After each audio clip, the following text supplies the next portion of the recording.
जय श्री राम, जय बागेश्वर धाम। दोस्तों, क्या आप जानते हैं एक ऐसा पौधा है जिसकी वजह से कोई भी बांझ स्त्री गर्भवती हो सकती है।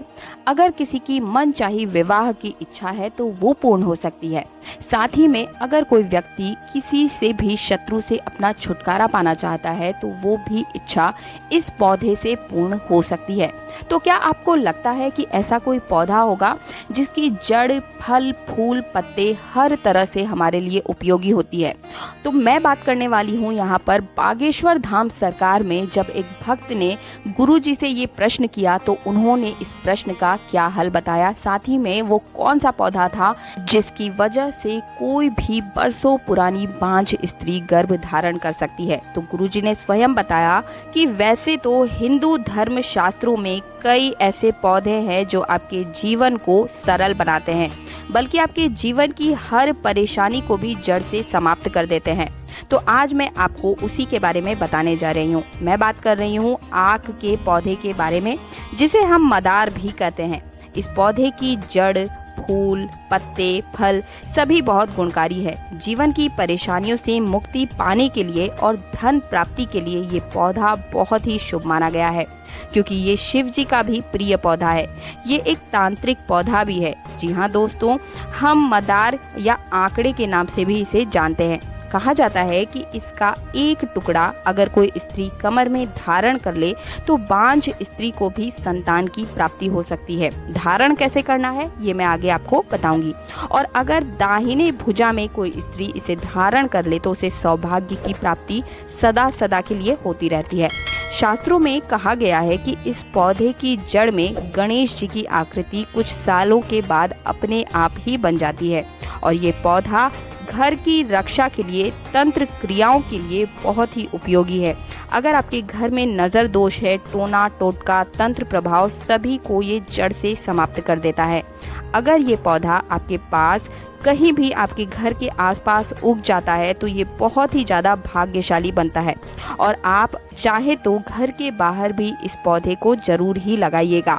अब मैं आपको इसके कुछ उपयोग बताने जा रही हूँ। बहुत ही ध्यान से एक एक उपयोग को सुनते चलिएगा दोस्तों। अगर आपके घर में कोई व्यक्ति बहुत बीमार है तो आक के पौधे की एक डाली आप तोड़कर ले आए और उस व्यक्ति के ऊपर से आपको 7 बार वार देना है और उसे कहीं बाहर ले जाकर आप फेंक दें। ऐसा करने से उस व्यक्ति की तबीयत उसी दिन से ठीक होना शुरू हो जाएगी। इस पौधे के कुछ और भी उपाय हैं, हर एक उपाय को बताऊंगी, ध्यान से सुनिएगा। हो सकता है कि आपकी समस्या का हल भी इन्हीं उपायों में छुपा हो। हर एक उपाय को सुनते हुए चलिए। आक के पौधे में जो फल लगा होता है उसे आप अपने घर ले आइए।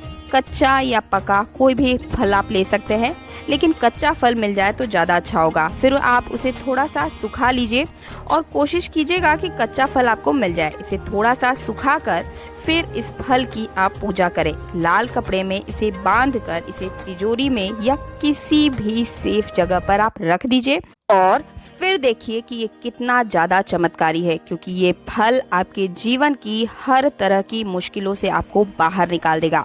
अगर आपको कोई शत्रु बहुत ज़्यादा परेशान कर रहा है तो इस उपाय को आप जरूर कीजिएगा, जो मैं अभी आपको बताने वाली हूँ। ध्यान से सुने। इस उपाय को आप मंगलवार या शनिवार को ही कीजिएगा। इन दोनों दिनों का आप खास ध्यान रखें। अब आप क्या करेंगे कि मदार के पौधे के पास आप चले जाएं। सफ़ेद आँख हो तो बहुत ज़्यादा शुभ होगा। वहाँ जाकर आप बैठ जाएं। फिर एक पत्ता तोड़ लीजिए और उसी पत्ते के दूध से उस पत्ते पर, यानी कि पत्ते के ही दूध से उस पत्ते के ऊपर आपको शत्रु का नाम लिखना है और उस पत्ते को, यानी कि उस आक के पत्ते को उसी पेड़ की, उस पौधे की जड़ में ही आपको गाड़ देना है, दबा देना है। और उस टाइम आप इस चीज़ का ध्यान रखिए कि शत्रु का नाम आप अच्छे से रखिएगा और आपको परेशान बिल्कुल भी नहीं करेगा दोस्तों। वो पूरी तरह से आपका शत्रु शांत हो जाएगा।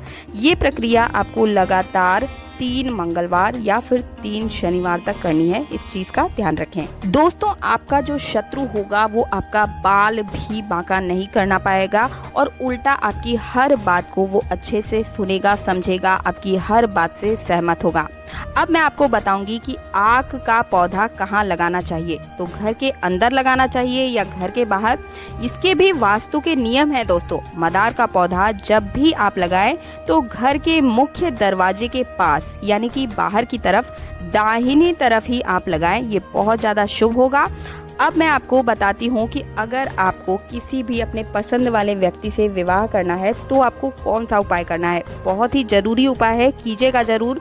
कुछ ही दिनों में आपकी उस व्यक्ति से, मन चाहे व्यक्ति से विवाह हो जाएगा, शादी हो जाएगी। तो ये जो उपाय है वो आपको शनिवार के दिन से शुरू करना है। आपको क्या करना होगा, एक दिन पहले ही यानी कि शुक्रवार के दिन ही आक के पौधे के पास आप जाएं और वहां जाकर बैठ जाएं। फिर जिस भी व्यक्ति से आप विवाह करना चाहते हैं उस व्यक्ति का नाम लीजिए। जी हाँ दोस्तों, आक के पौधे के सामने उस व्यक्ति का नाम लीजिए और आक के पौधे को आप निमंत्रण दीजिए।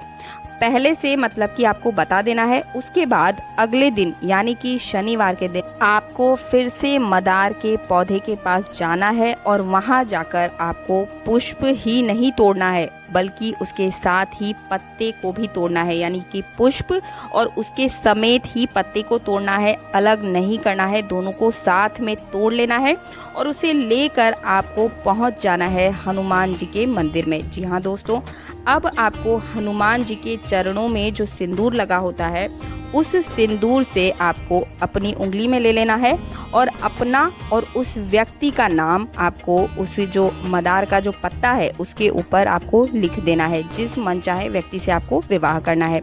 सिंदूर से लिखने के बाद आपको क्या करना होगा, उसे पत्ते को रोल कीजिएगा, गोल गोल घुमाइएगा। इस चीज़ का ध्यान रखें कि उसका जो पुष्प है वो पत्ते के अंदर ही हो, नाम जो है पत्ते पर लिखना है।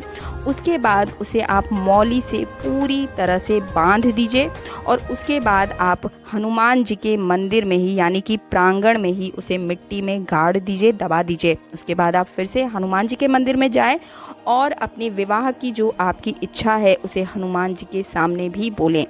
जरूर ही आपकी उस मनचाहे व्यक्ति से विवाह जो है उसी महीने के अंदर ही तय हो जाएगी। दोस्तों, मदार यानी कि आक के पौधे की अगर 10 साल पुरानी जड़ आपको कहीं मिल जाए तो उसे आप अपने घर जरूर लाएं दोस्तों, और अपने तिजोरी में या कहीं भी जरूर रख लीजिएगा दोस्तों।